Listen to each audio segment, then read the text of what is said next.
Hello dear friends, welcome to the lecture of differential calculus. In this lecture, we shall study Lagrange's mean value theorem, its statement and the proof. Earlier we have studied Rolle's theorem and also we have solved problems on Rolle's theorem. The statement of Lagrange's mean value theorem I have written here. The statement is if a function f of x is first continuous in closed interval a comma b, and second derivable in the open interval a comma b, then there exists at least one value c in the open interval a b belonging to the open interval a b such that f dash of c is equal to f of b minus f of a divided by b minus a.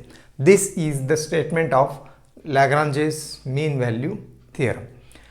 There are two conditions. The function must be continuous in closed interval a comma b, derivable in the open interval a comma b. As in comparison with Rolle's theorem, there are three conditions. There are three conditions in Rolle's theorem. The third condition is f of a is equal to f of b, but here that condition is not necessary.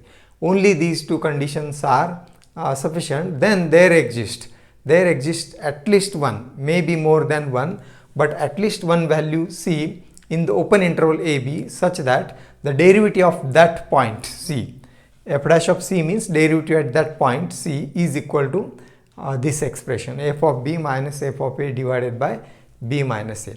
So now we shall prove the theorem, proof of the Lagrange's theorem, and we shall prove the theorem with the help of Rolle's theorem. So that means we shall define a new function phi in terms of this function f and a constant such that that function phi satisfies all the conditions of Rolle's theorem. We define a new function phi, or that is phi of x, involving f and such that phi satisfies all the conditions of Rolle's theorem.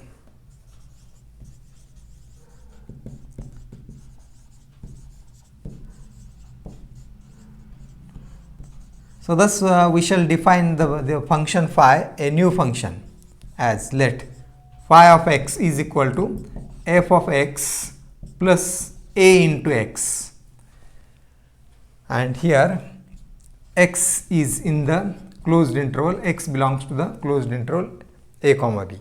So we shall suppose this as first equation or first relation where a is a constant,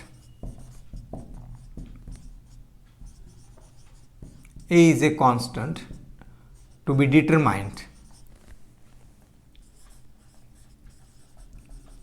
such that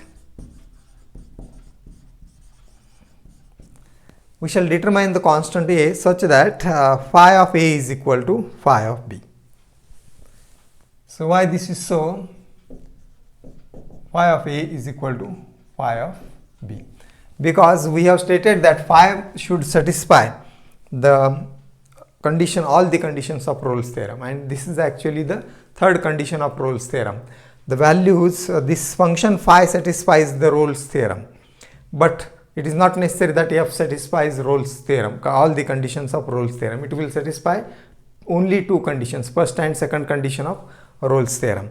This phi satisfies all the conditions of Rolle's theorem by the third condition of Rolle's theorem, phi of a is equal to phi of b, and this implies, now what is phi of a? You see, phi of x is this f of x plus a into x. So therefore phi of a, replace x by a, phi of a will be f of a plus capital A into small a.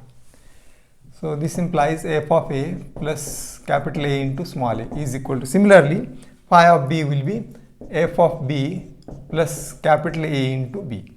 So this we have written by 1, and again this implies, now we shall write the value of a or minus of a.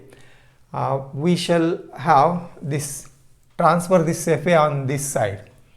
That will be a, and a into b on this side. Take a common, it in bracket will be a minus b. So we have shifted this term on left side, and this on the right side will be negative f of b minus f of a. Or this implies we will take the negative sign common from this, and if you take this negative sign outside this, then it will be minus a, and the term becomes b minus a instead of a minus b, multiplying by minus 1 here, and inside and outside the bracket. So that will be minus a into b minus a is equal to f of b minus f of a. Or this implies, or this gives minus a is equal to, divide both sides by b minus a, or shift this term on that right side, it will be f of b minus f of a divided by b minus a. We shall suppose this as our second equation. Thus we have obtained the constant a. A is a constant. It is determined under the condition that phi satisfies the third condition of Rolle's theorem. Now what about the earlier two conditions of Rolle's theorem?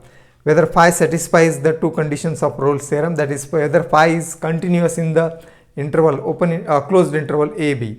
Yes, because f is continuous, a is constant, and x is continuous. So therefore phi of x is continuous in the closed interval ab. Now by 1,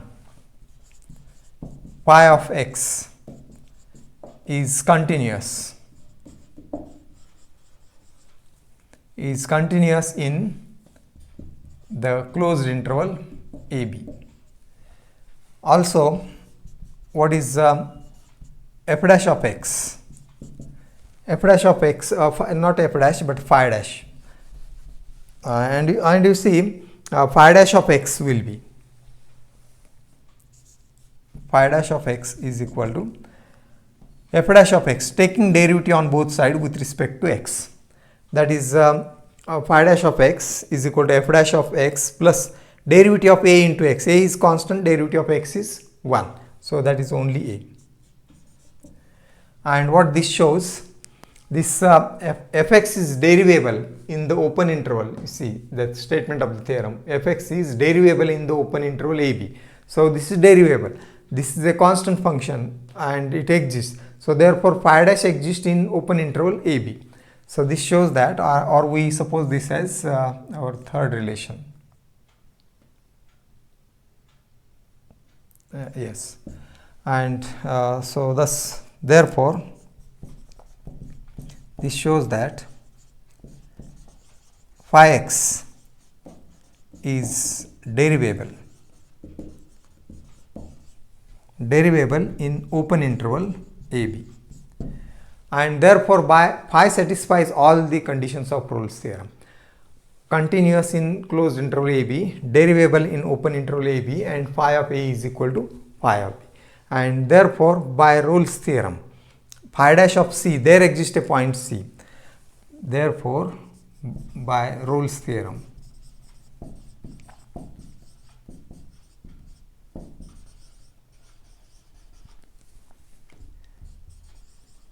there exists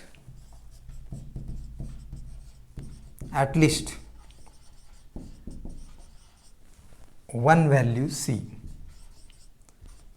in the open interval ab, such that we are applying Rolle's theorem, such that phi dash of c is equal to 0. And now what is phi dash of c? This is the statement of Rolle's theorem, phi dash of c is equal to 0. Now you see from third relation we have phi dash of x is equal to f dash of x plus a, and replace x by c, we will get phi dash of c is equal to f dash of c plus a. So we shall write by 3.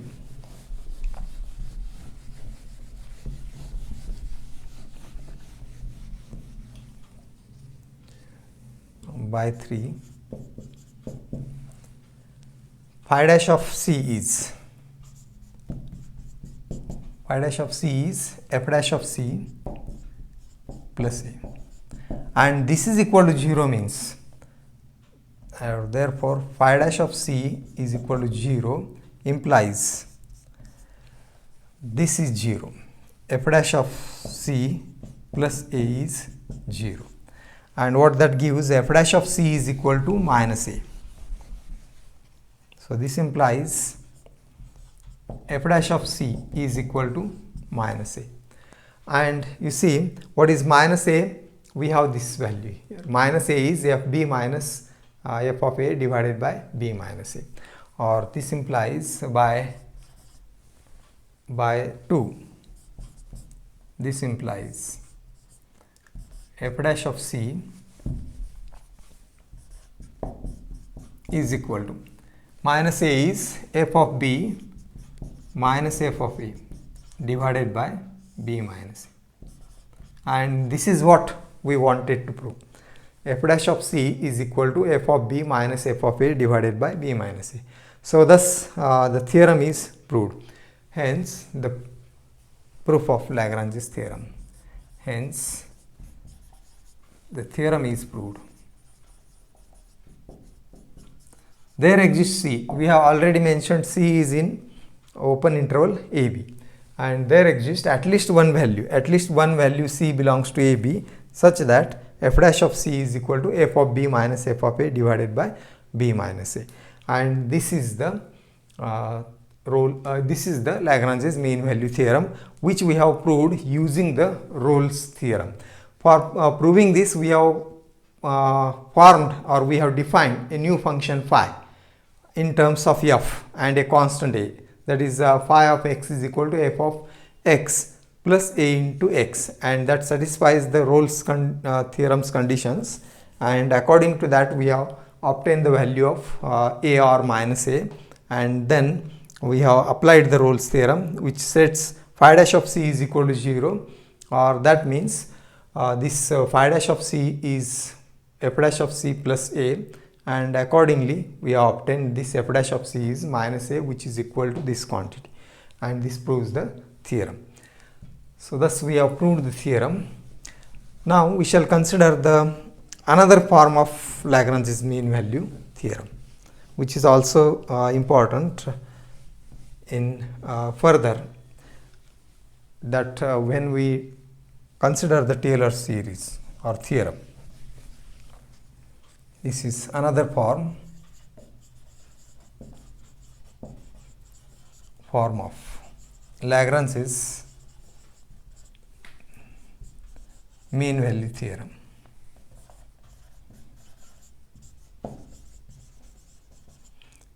Hereafter we will write this as LMVT, another form of Lagrange's mean value theorem. In short, if fx is or f is continuous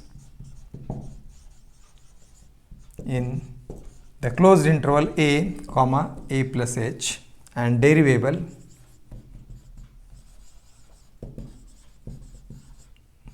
in open interval a comma a plus h, then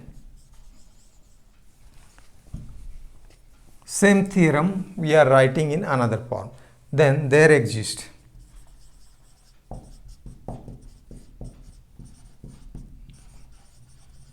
at least one value theta in the open interval 0 comma 1, theta belongs to 0 comma 1, such that f of a plus h is equal to f of a plus h f dash of a plus theta h. See, it looks different than this form, but it can be obtained easily from the original form of Lagrange's mean value theorem. So what we have considered here is the function is continuous in the closed interval a b. Instead of that interval, here the interval is a comma a plus h, and that means b is taken as a plus h. So we shall take b is equal to a plus h in Lagrange's theorem.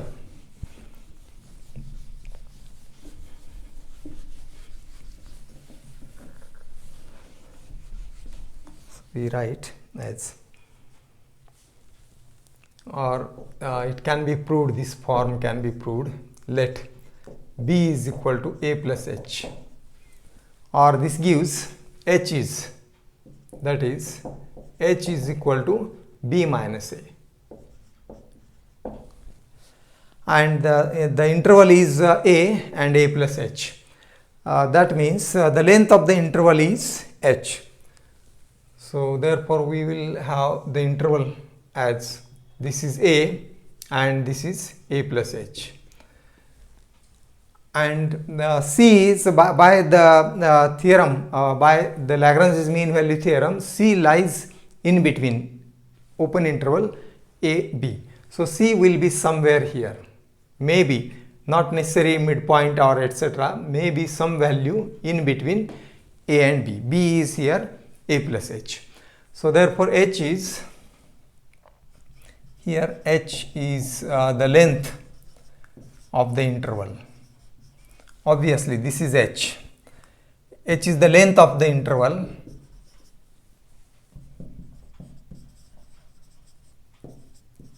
a, closed interval a comma h. And because the function f is continuous in the closed interval, derivable in the open interval, by the theorem there exists a one value c such that f dash of c is equal to a one value c in closed open interval a and b such that it satisfies this condition. So by there exists a value c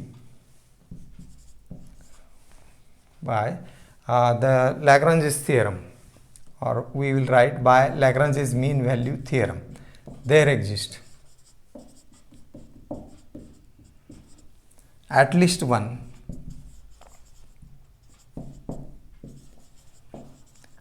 value c belongs to open interval a comma b. B here is a plus h, a comma a plus h.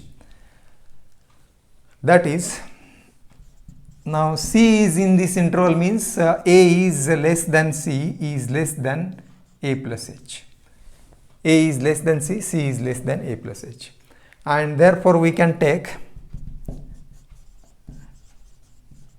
c as c is equal to a plus some fraction of this length, that is a plus theta h, where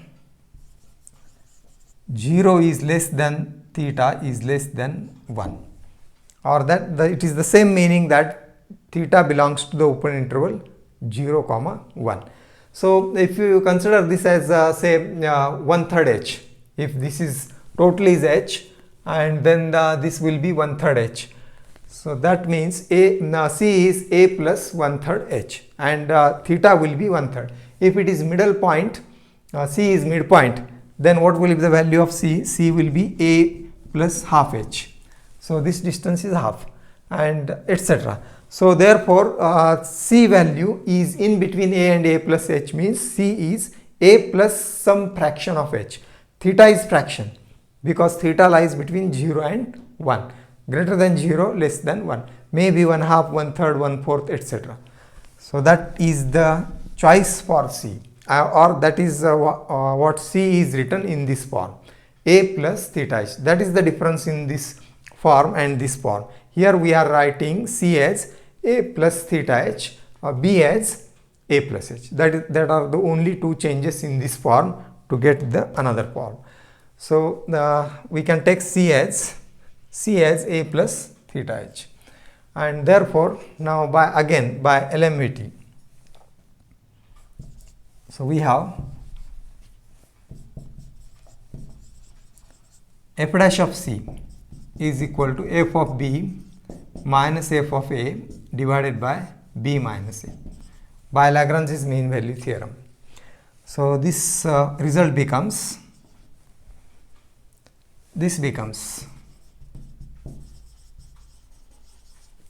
original form is this one, and now what the form will be in this case. So this becomes, you see, f dash of c means f dash of, what is the value of c? A plus theta h. F dash of a plus theta h is equal to, and what is f of b? F of b, b is a plus h minus f of a. A we are writing as it is, and what is b minus a? B minus a is h. So this form is converted into another form, and that is written as, that can be easily written in this form, as you see. We shift h on this side, that is h into f dash of a plus theta h is equal to f of a plus h minus f of a, and that is, see, this f of a is to be written on this side, that is f of a plus h is equal to f of a, it is shifted on the other side and sides are interchanged, fa plus h f dash of a plus theta h, where this 0 is less than theta is less than 1, or theta lies in the open interval 0 comma 1, and hence the proof. This is what we wanted to prove. Thus we have written another form of Lagrange's mean value theorem. That is also important. You should remember these forms, and this is also to be remembered. Original form and another form. And now one more thing we shall see is the geometrical interpretation of Lagrange's mean value theorem.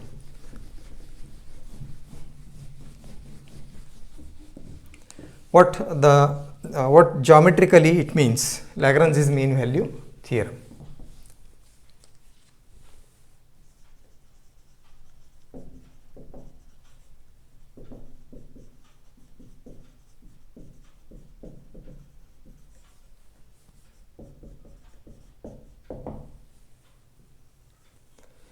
Now we shall consider a curve y is equal to f of x, or first we shall see, let y is fx, or that fx must be continuous in the closed interval ab and derivable in open interval ab. Let fx be continuous in closed interval ab and derivable in open interval ab. On the curve y is equal to fx, we take 2 points.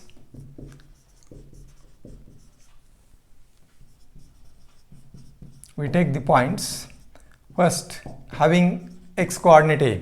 If its x coordinate is a, what will be y coordinate?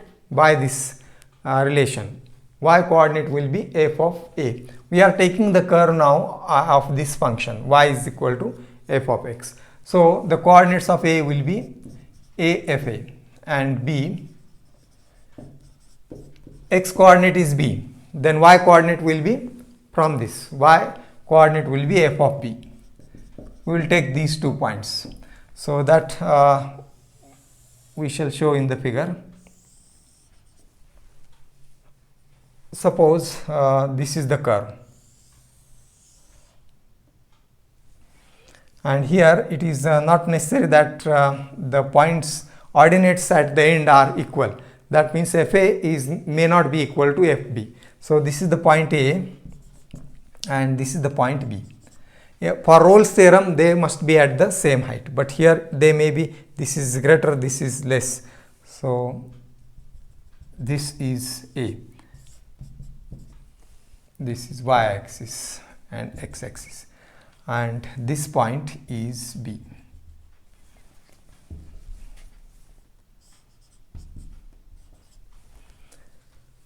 Now see, these are the points AB. We join A and B.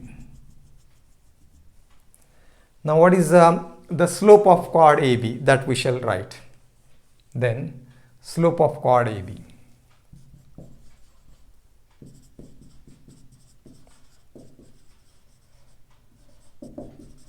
is equal to, this is equal to, we know how to write the slope, difference in y coordinate divided by difference in x coordinate, and that will be f of b minus f of a divided by b minus a. This is slope of chord AB, and what this represents is the right side represents is the slope of this chord AB or segment AB that you may observe. And what is the one side geometrical meaning is slope of chord AB. Now what is f dash of C? F dash of C, the geometrical meaning of derivative is, derivative represents slope of tangent at point x is equal to C. F dash of C represents